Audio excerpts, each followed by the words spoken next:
John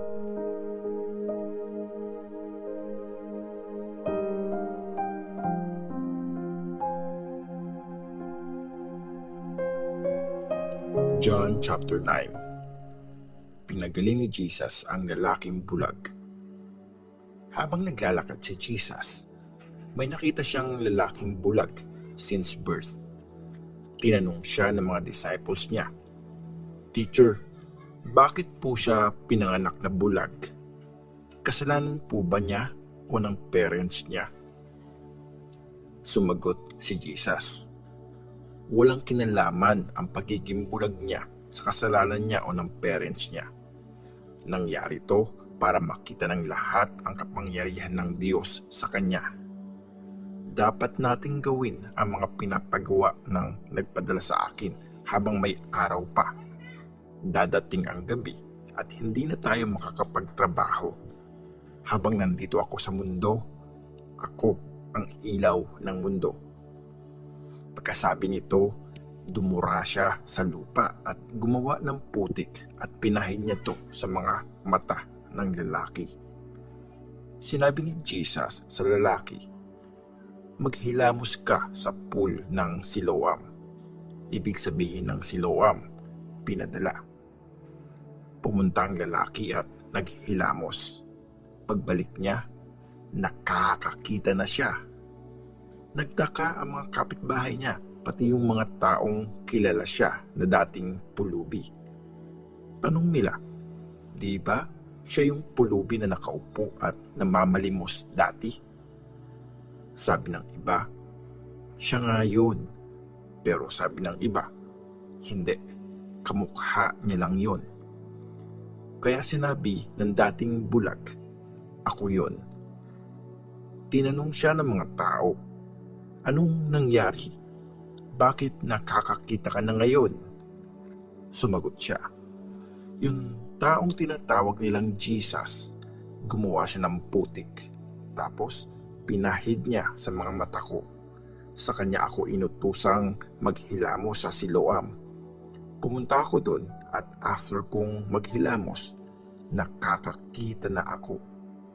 Tanong nila, "Nasaan siya?" "Ewan ko," sagot niya. Tinanong ng mga Pharisees ang lalaking pinagaling. Dinala nila sa mga Pharisees ang dating bulag. Araw yun ng Sabath nang gumawa si Jesus ng putik at pinagaling ang lalaking bulag. Tinanong ulit ng mga Pharisees ang lalaki kung paano siya pinagaling.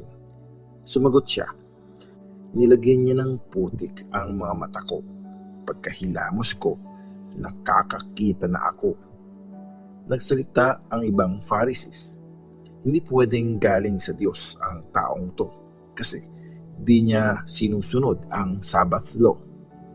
Pero sabi ng iba, "Paano siya makakagawa ng himala kung makasalanan siya?" Kaya hati ang opinyon nila. So, tinanong uli ng mga Pharisees ang lalaking pinagaling, "Anong masasabi mo tungkol sa nagpagaling sa iyo?" "Prophet siya," sagot ng lalaki. Ayaw maniwala ng mga Jewish leaders na pinanganak siyang bulag at pinagaling siya. Kaya pinatawag nila ang mga magulang niya at tinanong, "Siya ba ang anak niyo? Sabi niyo, pinanganak siyang bulag. Bakit nakakakita na siya ngayon?" Sumagot ang mga magulang, "Sigurado kaming anak namin siya at pinanganak siyang bulag. Pero di namin alam kung bakit nakakakita na siya ngayon. Ni hindi namin alam kung sinong nagpagaling sa kanya. Tanungin niyo siya. Matanda na siya at kaya na niyang sumagot para sa sarili niya." Sinabi ito ng mga magulang kasi natatakot sila sa mga Jewish leaders. Inutos kasi nila na patalsikin sa synagogue ang mga maniniwalang si Jesus ang Christ. Kaya sinabi ng mga magulang niya, "Matanda na siya. Siya ang tanungin niyo." Pinatawag ulit nila ang lalaking pinanganak na bulag at sinabi nila, "Sumumpa ka sa Diyos na magsasabi ka ng totoo. Alam naming makasalanan ang taong nagpagaling sa'yo. Sumagot ang lalaki.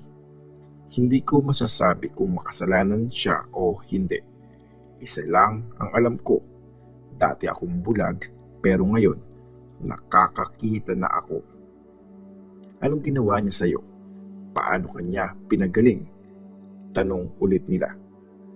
Sumagot ang lalaki. Sinabi ko na sa inyo, pero ayaw niyong makinig. Bakit gusto niyong ulit-ulitin ko sa inyo? Gusto niyo rin bang maging disciples niya? Ininsulto nila ang lalaki. Mga disciples kami ni Moses. Ikaw ang disciple niya. Alam namin kinausap ng Diyos si Moses, pero di namin alam kung saan galing ang taong yun.